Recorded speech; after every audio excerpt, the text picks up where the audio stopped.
Welcome to the world of daily life stories. Don't forget to like and subscribe so you don't miss new stories. Enjoy listening. The Flight to Trouble. Amara Hayes adjusted her glasses as she reviewed the final notes on a landmark civil rights case scheduled for oral arguments the next morning. She had spent the better part of her career advocating for justice and equality, rising to become one of the most respected judges on the Supreme Court bench. But today, she wasn't thinking about her title or accolades. She was simply trying to enjoy a quiet flight to New York. The plane was boarding at Gate 17, and Amara was one of the first passengers to settle into the spacious leather seat in first class. Her friend Maria had been adamant about the dress, a sleek, custom-made emerald gown that radiated elegance. Maria, ever the stylist, had declared, "You deserve to walk into every room looking like the queen you are." Amara chuckled at the thought, her fingers tracing the delicate fabric as she opened her tablet. Passengers continued filing into the plane, their expressions ranging from hurried to exhausted.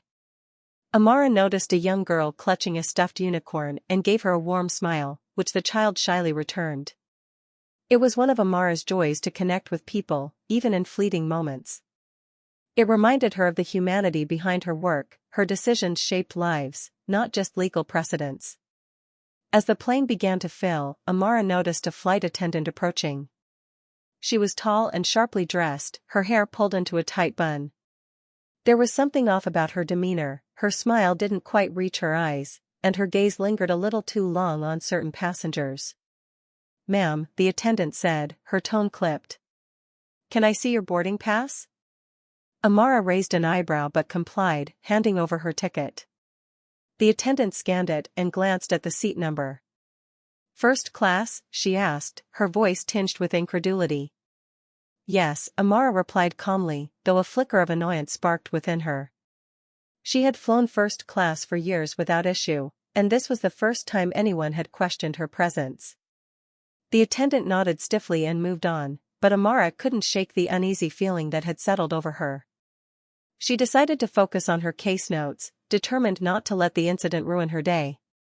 Minutes later, as the cabin doors closed and the safety announcements began, Amara noticed the same attendant walking down the aisle. Her gaze seemed to linger on Amara, a look of disdain flickering across her face. Amara adjusted her posture, choosing to ignore it.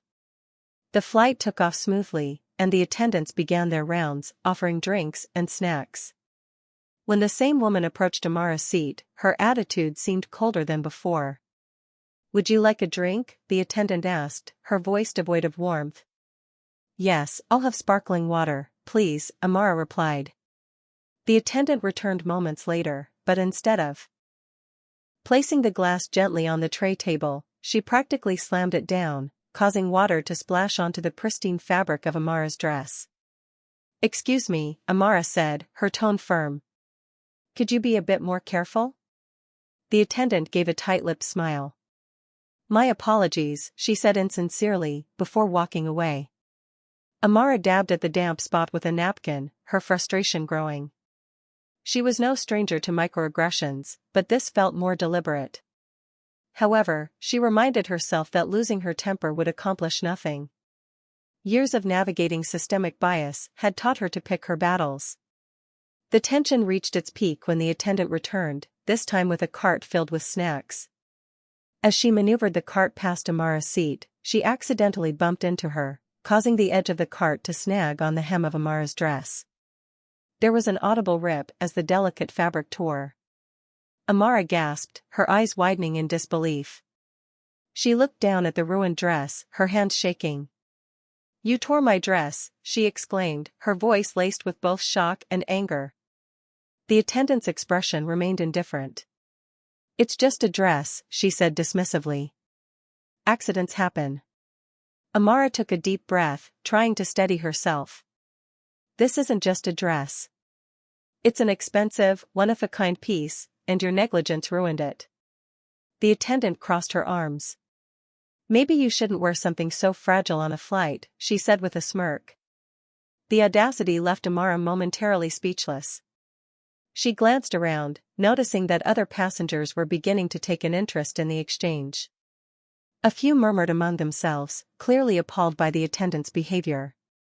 Finally, Amara spoke, her voice calm but firm. "I'd like to speak to your supervisor." The attendant's smirk faltered. "There's no need for that," she said quickly. "It was an honest mistake." "No," Amara said, her tone resolute. "You've been unprofessional and disrespectful since the moment I boarded this plane. I have every right to escalate this matter."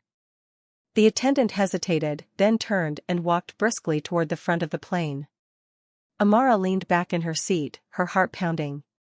She wasn't sure whether she was more upset about the dress or the blatant disrespect. Either way, she wasn't going to let it slide. As the plane continued its journey, Amara began drafting a formal complaint on her tablet. She didn't need to mention her title, her words would carry enough weight on their own. But as she typed, she couldn't help but think about the countless others who might not have the platform or confidence to stand up to such behavior. This wasn't just about her dress. It was about dignity, respect, and the principle that no one, regardless of their status or background, deserved to be treated this way. Amara was determined to see this through, not just for herself, but for everyone who had ever been made to feel small. Little did she know, the next few hours would turn this flight into a defining moment not just for her, but for everyone on board. Winds of change. Amara sat still in her seat, her jaw clenched, as she watched the attendant retreat to the front of the cabin. The quiet hum of the plane's engines could not drown out the fury simmering beneath her composed exterior. A small tear in a dress might seem insignificant to some, but to Amara, this was more than fabric. It was a representation of deliberate disrespect and prejudice. She glanced down at the torn hem of the gorgeous emerald dress, a gift from her dear friend Maria.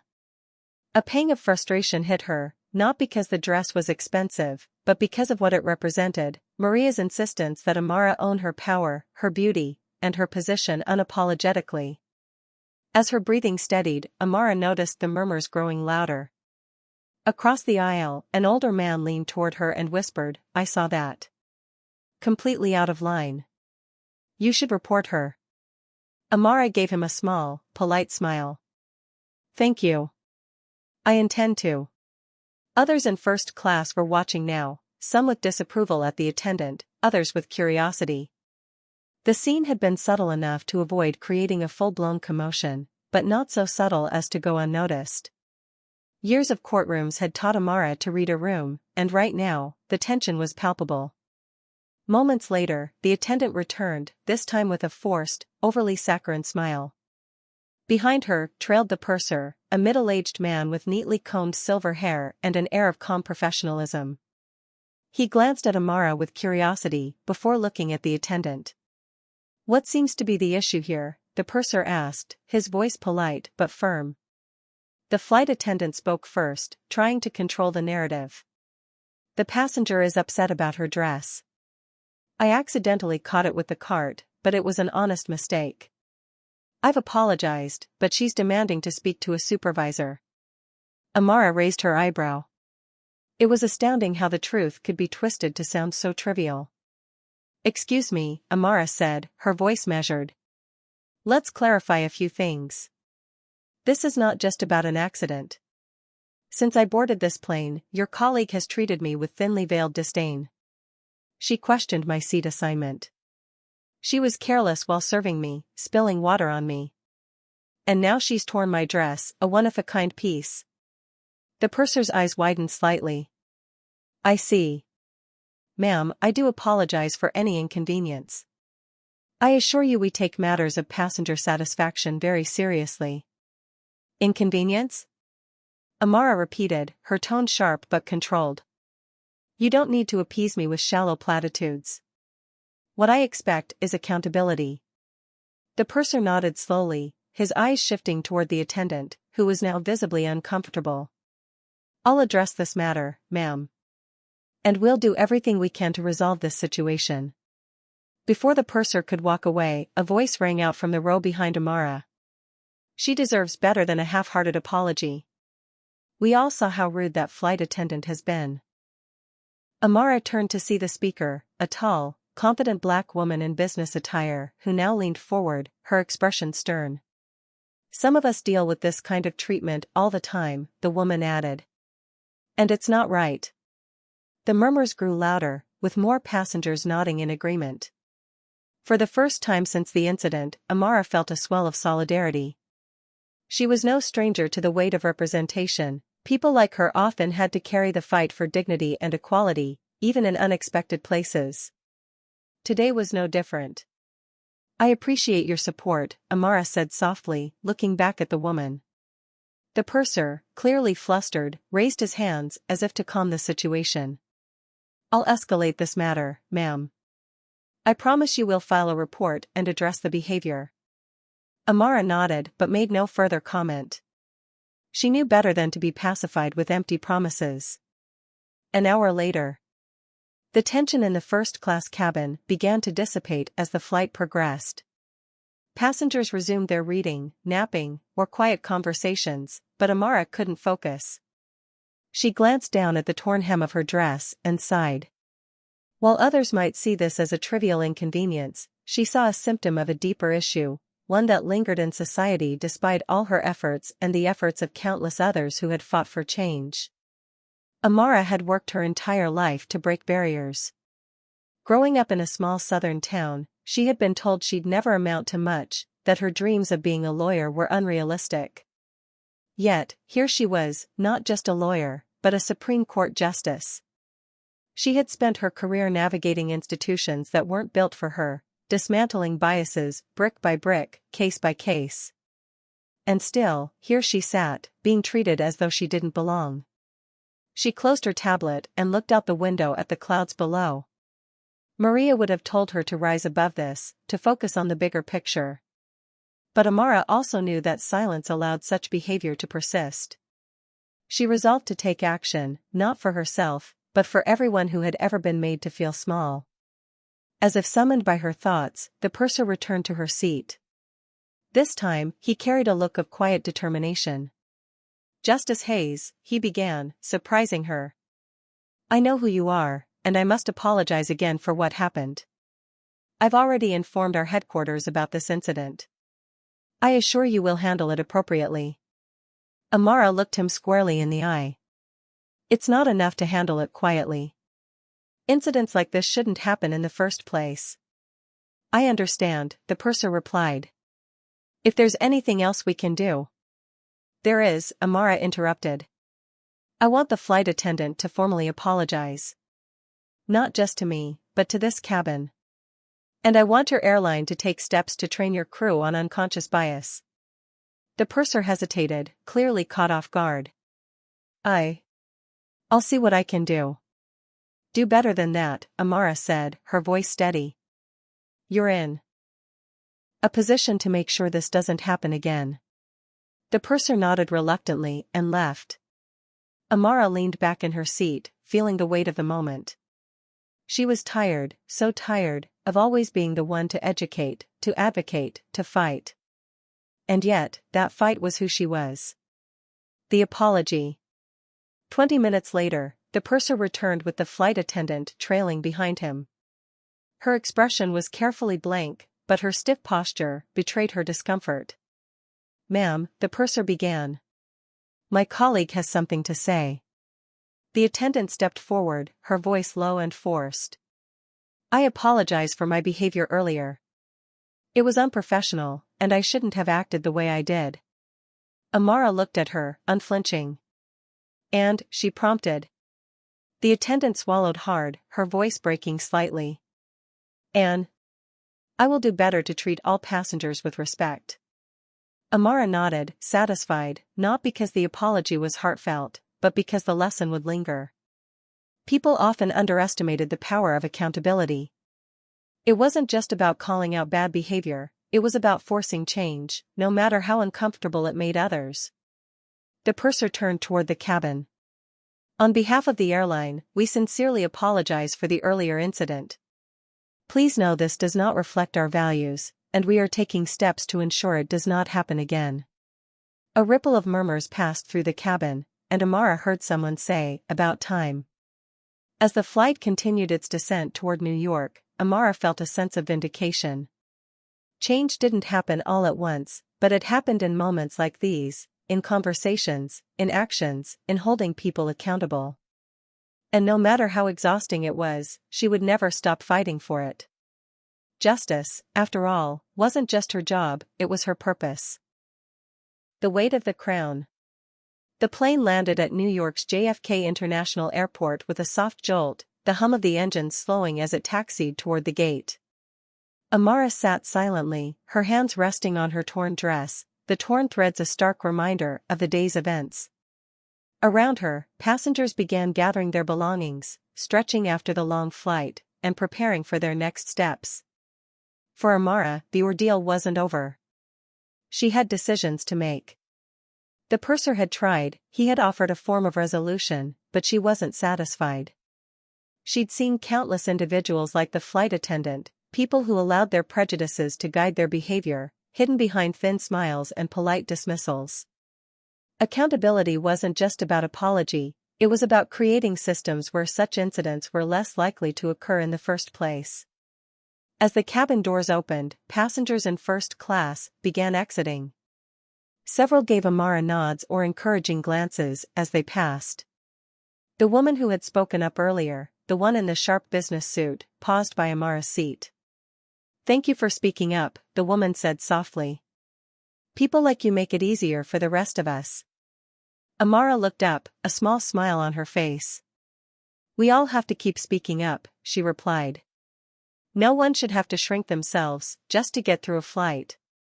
The woman nodded firmly and left. Amara rose, collected her belongings, and exited the plane. A moment to breathe. The jet bridge was cool and quiet, a stark contrast to the tension of the cabin. Amara walked with her usual poise, her overnight bag slung over her shoulder and her mind already moving toward her next steps. She was due at a conference panel in Manhattan later that evening, a panel on civil rights law and the evolving state of equality in the country. The irony wasn't lost on her. As she entered the bustling terminal, her phone buzzed with a message. It was Maria. "Maria, landed yet? Don't forget to slay, Your Honor. That dress better be turning heads." Amara exhaled a small laugh and shook her head. She texted back quickly.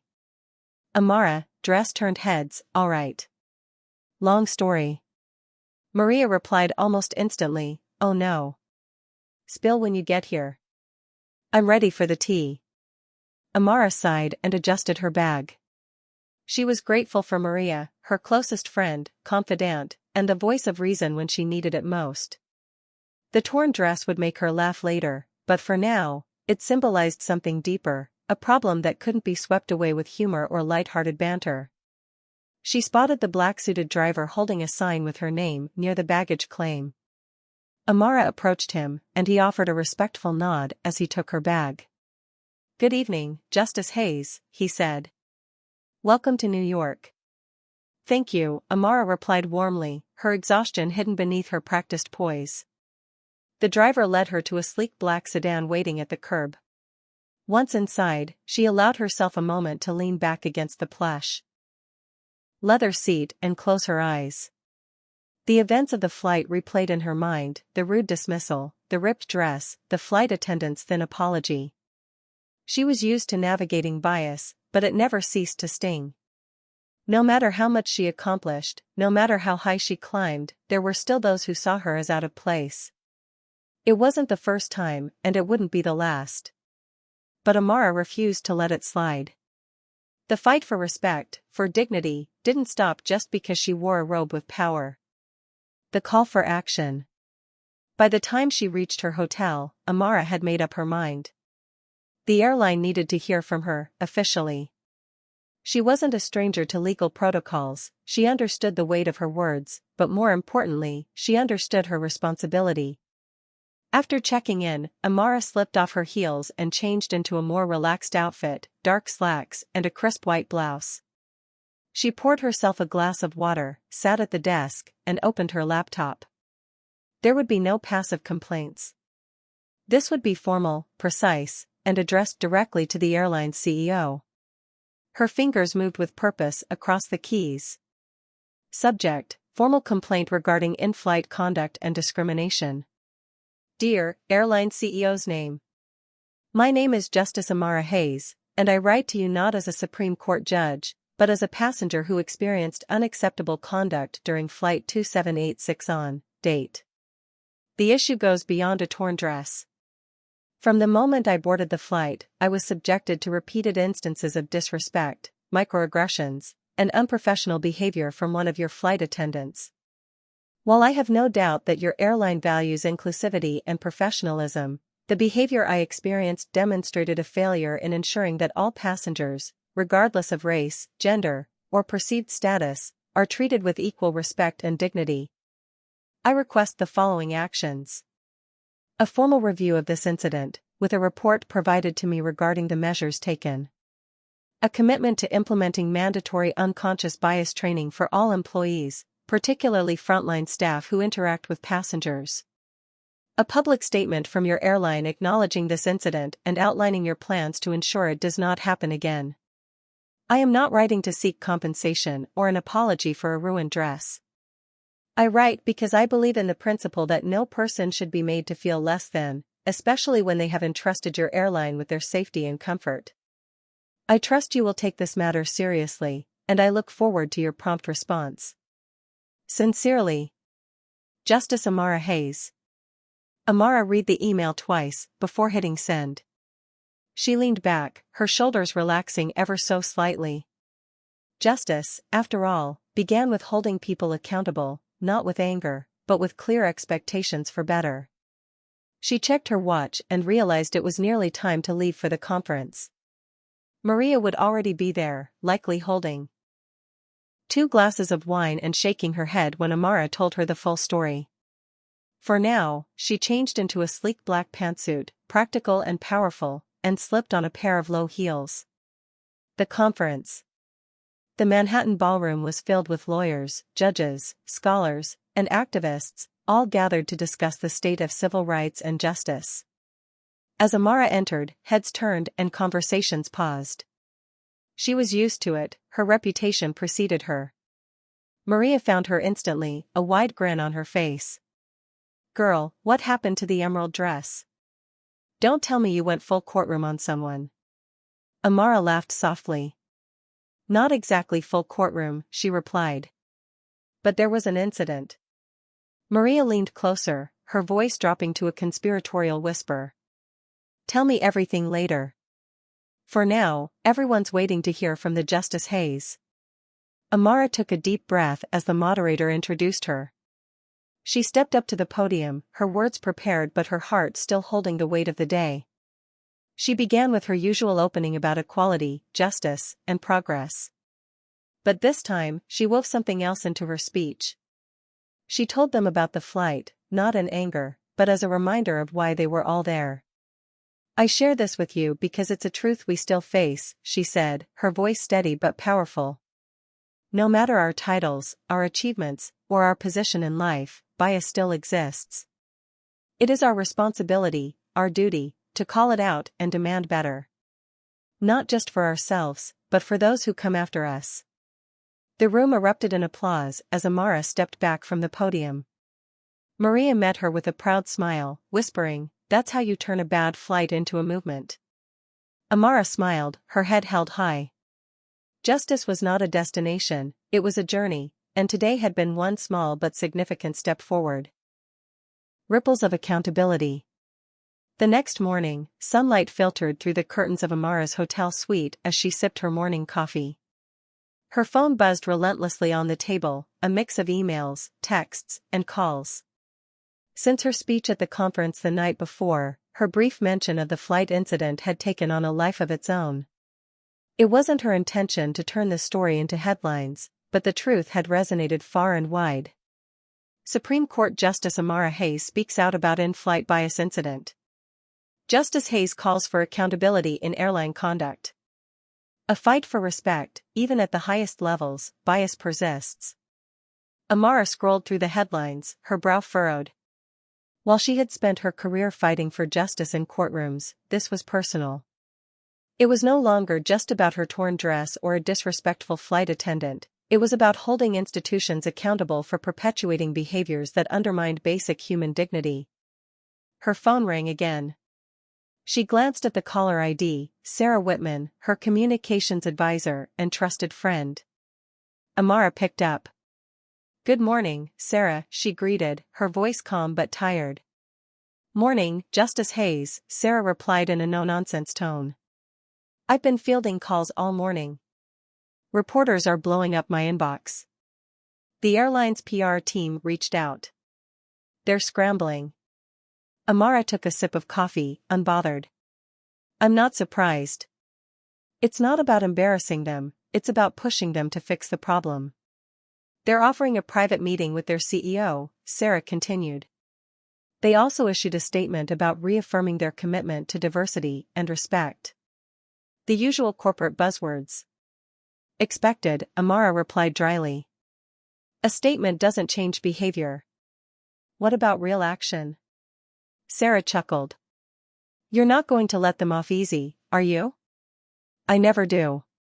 The CEO's call. Later that morning, as Amara reviewed case files in preparation for her hearing the following week, her assistant informed her that the airline's CEO had requested a phone call. Amara accepted the call without hesitation. She was not the kind of woman to shy away from uncomfortable conversations. "Good morning, Justice Hayes," the CEO's voice crackled on speakerphone. It was polished, practiced, like most high-level executives Amara had encountered. "I want to personally apologize for the experience you had on our flight. That is not who we are as a company." "Thank you," Amara replied evenly. "But apologies don't mean much without actions to back them up." There was a pause on the line before the CEO continued. "I understand, and I want to assure you that we're taking this seriously. We've already placed the flight attendant on administrative leave pending investigation, and we're reevaluating our training protocols." Amara leaned back in her chair, tapping a pen against the desk. "Administrative leave and reevaluating training protocols are standard responses. What I want to see is mandatory unconscious bias training for all your employees, not just a corporate workshop, but real, ongoing education. Ignorance doesn't excuse behavior. You have my word that we'll explore that option," the CEO said, his voice softening. Amara wasn't satisfied. "Exploring it isn't enough. I want timelines. I want specifics. Change requires a plan, not platitudes." There was another pause before the CEO replied, "We'll start implementing the training within 90 days. I'll personally oversee the rollout." "Good," Amara replied firmly. "Because the next time something like this happens, I won't be the one holding you accountable. It'll be the court of public opinion." "I understand, Justice Hayes," the CEO said humbly. "And thank you for pushing us to be better." The call ended, but Amara remained at her desk, her thoughts swirling. She had spent years pushing for institutional change, laws, policies, precedents. But moments like these reminded her that change didn't only happen in courts, it happened in boardrooms, on flights, and in everyday exchanges where people stood up and demanded better. The viral conversation. By the afternoon, the story had gone viral. Amara's decision to hold the airline accountable resonated with people across the country, particularly those who had experienced similar microaggressions but lacked the platform to address them. On social media, people shared their own stories under hashtags like #DignityOnEveryFlight and #FlyWithRespect. Video clips of her speech from the night before circulated widely, with comments flooding in. "Justice Hayes is a hero. She's speaking for all of us. Imagine being so blind to your bias that you disrespect a Supreme Court justice. But this happens to everyday people all the time. Accountability matters. Respect isn't optional." Amara's email inbox filled with messages of gratitude, stories of similar experiences, and support from people across racial and social lines. It wasn't the attention she sought, but it reaffirmed her belief that moments of discomfort could create ripples of change. A letter from a stranger. That evening, as Amara prepared for dinner, she received a handwritten note delivered to her hotel room. Her assistant handed it to her with a knowing look. "You'll want to read this," she said quietly. The note was written on plain stationery, the handwriting careful and neat. Dear Justice Hayes. I was on your flight yesterday. I was sitting in coach, but I overheard what happened from the murmurs when we landed. I want to thank you for standing up for yourself, and, in doing so, for the rest of us. I'm a single mother of 3, and I work as a teacher. I've had my own experiences of being dismissed, belittled, and treated like I didn't belong. But I never had the courage to speak up. Watching you take action showed me that I don't have to accept it, that none of us do. Your words in the news today moved me to tears. Thank you for being the voice so many of us need. With gratitude, Rebecca Lewis. Amara read the letter twice, her heart heavy yet full. Rebecca's words embodied exactly why she fought, why she refused to let incidents like these slide into silence. Her role as a judge, as a public figure, gave her a platform, but her mission was to ensure that everyone, no matter their status, had the courage to demand respect. She folded the letter carefully and placed it in her bag. Maria's words rang in her head, sometimes your crown is heavier than you want it to be. Tonight, the crown felt heavy, but it was worth carrying. Dinner with Maria. Later that evening, Amara and Maria sat in a quiet corner of a chic New York restaurant. Maria raised her glass of wine, her eyes glimmering with pride. To you, Your Honor, the woman who turns torn dresses into movements. Amara laughed, shaking her head. You exaggerate. I don't, Maria insisted, her voice growing serious. What you did, it matters, Amara. People are watching you, and you're showing them how to demand respect. I just want people to feel seen, Amara replied, setting down her fork. We all deserve dignity, and we all deserve to be treated as though we belong. Maria raised her glass again. And you remind us of that every day. As they clinked glasses, Amara allowed herself a rare moment of relaxation. The fight wasn't over, it never would be, but for now, she was content knowing that her actions had made a difference. Tomorrow would bring new challenges, but tonight, Justice Amara Hayes was at peace. She wasn't just a judge, she was a woman determined to leave the world better than she found it, one small victory at a time. The aftermath and the awakening. The morning sun streamed through the tall windows of Amara Hayes's chambers in Washington, D.C. After returning from her trip to New York, Amara had seamlessly slipped back into her demanding schedule, balancing hearings, legal reviews, and decisions that shaped the fabric of the nation. Yet, the events of the flight still rippled across her life and beyond. Her desk, usually immaculate, was now cluttered with letters, emails printed by her assistant, and a thick file her communications advisor, Sarah, had prepared for her. The airline incident had not simply gone away. Instead, it had sparked a larger national conversation about dignity, respect, and institutional change. Amara leaned back in her leather chair, holding a cup of tea, and read through some of the letters. Most were personal, stories of men and women who had experienced similar bias, microaggressions, and outright discrimination. She lingered over a letter from a young black law student, whose words struck her deeply. Dear Justice Hayes. I am currently in my second year of law school, and most days, I wonder if I belong. I'm often the only black woman in the room, and I constantly feel the need to prove myself. Your story reminded me that even the most accomplished among us still face this struggle, and yet, you refuse to back down. You show us that we don't have to shrink ourselves to make others comfortable. Thank you for being a trailblazer, a fighter, and most importantly, an inspiration to young women like me. You gave me hope when I needed it the most. Amara closed her eyes briefly, feeling the weight of her position. She had spent her career interpreting laws, shaping justice, and standing firm against inequity, but moments like these reminded her of her responsibility beyond the courtroom. Her influence, her voice, and her actions held power to inspire the next generation, to push the needle toward equality just a bit further. The airline's response. Later that afternoon, Amara's phone buzzed with an email notification. It was from the airline CEO, responding to her earlier demands. She opened the email and skimmed its contents, a small flicker of satisfaction spreading through her as she read. Dear Justice Hayes. Following our previous conversation and your formal complaint, I want to share the concrete steps our airline is taking to ensure such an incident never happens again. Mandatory unconscious bias training. Starting next month, all employees, from flight attendants to senior executives, will undergo comprehensive unconscious bias training. This program will be reviewed and monitored regularly to ensure its effectiveness. Customer experience audits. We are implementing regular audits of our employees' interactions with passengers to identify and address gaps in professionalism and inclusivity. A public statement of accountability. Our airline will release a formal statement acknowledging the importance of treating all passengers with dignity and respect, along with our commitment to creating a more inclusive environment for everyone.